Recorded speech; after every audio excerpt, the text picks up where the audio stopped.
Winter in Indiana.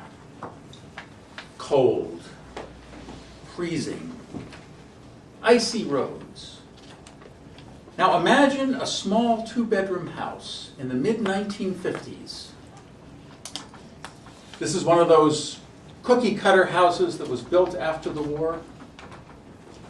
And a state trooper standing in the living room saying to a gentleman, let's call him Tom. Sir, did you know the man in the car?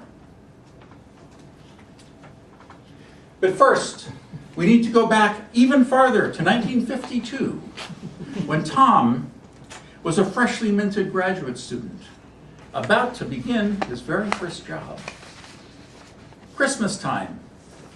He and his wife and his small child of only 3 years old drive to Detroit, Michigan to visit his mother-in-law. Now, owing to the austerity that comes with being a poor graduate student, this car was, let's just say, a rattle trap at best. And finally hitting this city of cars, it dies.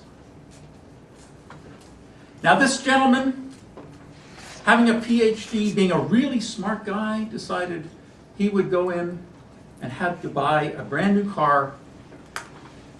And that car salesman didn't stand a chance against his intellect. So naturally, he walked out with the top of the line Buick Roadmaster, fully loaded, something that he had no idea how he could pay for whatsoever.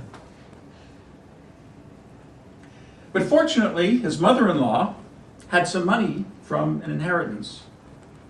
And so she kindly lent him the money to pay for this car, far more than anyone in his financial position might be able to purchase.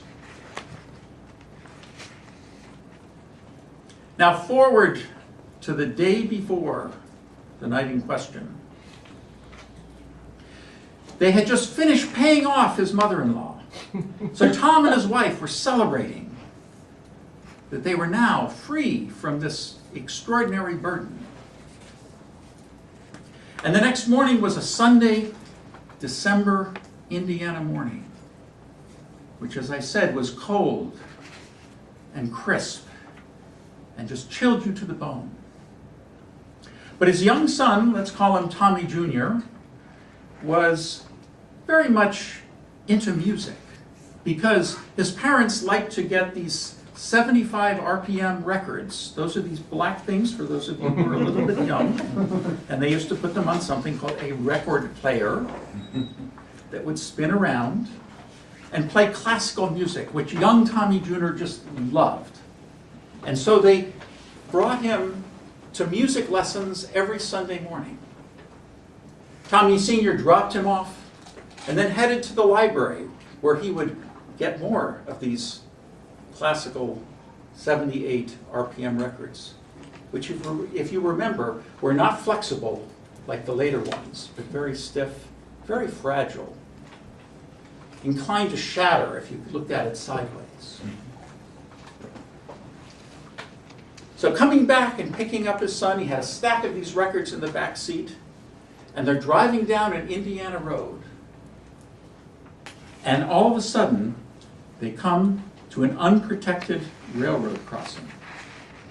That's one where they don't have these arms that come down to protect the car, but the road goes right up to the railroad tracks and right over. Now, on this day, being a December Indiana morning, the road was like glass. So in his 3-year-old Buick Roadster, he sees a freight train rumbling past, and he puts his foot on the brake. The car slows, but doesn't stop. And as he presses farther and grips tightly to the wheel, the car begins to inch forward to the rumbling train. Now put yourself in his position. There's no time to do anything. The train is right there. But as he looks down, he sees the end of the train. He sees the caboose coming. And so if he can just somehow not let the car go too fast, the train just might flow past. And he's just about to do that. And the train caboose is coming when the rail on the caboose catches the hood of the car and flings it into a nearby field. As Tom described it later, 1 second, he's standing there with his hands on the wheel and his foot on the brake, and the next second he's sitting in a field with his hands on the wheel and his foot on the brake.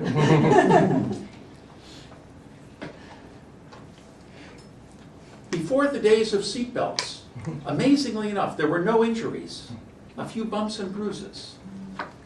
Tommy Jr. got a big scratch on his cheek because he crawled out of the back window and there was a shard that was sticking out. Those fragile 78 RPMs were unscratched.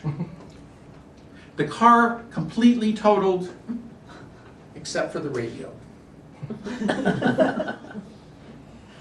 The only other injury that was sustained was that as they were hitchhiking back, Tommy Sr. was holding Tommy Jr. He slipped on the ice and broke his ankle. They hitchhiked home, called the state police, because this was in a rural part. It wasn't quite incorporated. And soon a state trooper came and took down the information about what had happened, and then asked him, "Sir, did you know the man in the car?" He said, "Well, it was me and my son."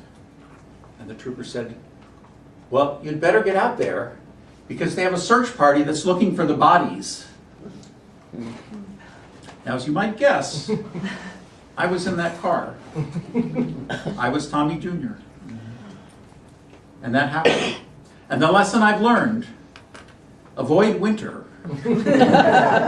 Avoid 78 RPM records, and above all cost, avoid trains. Mr. Postmaster.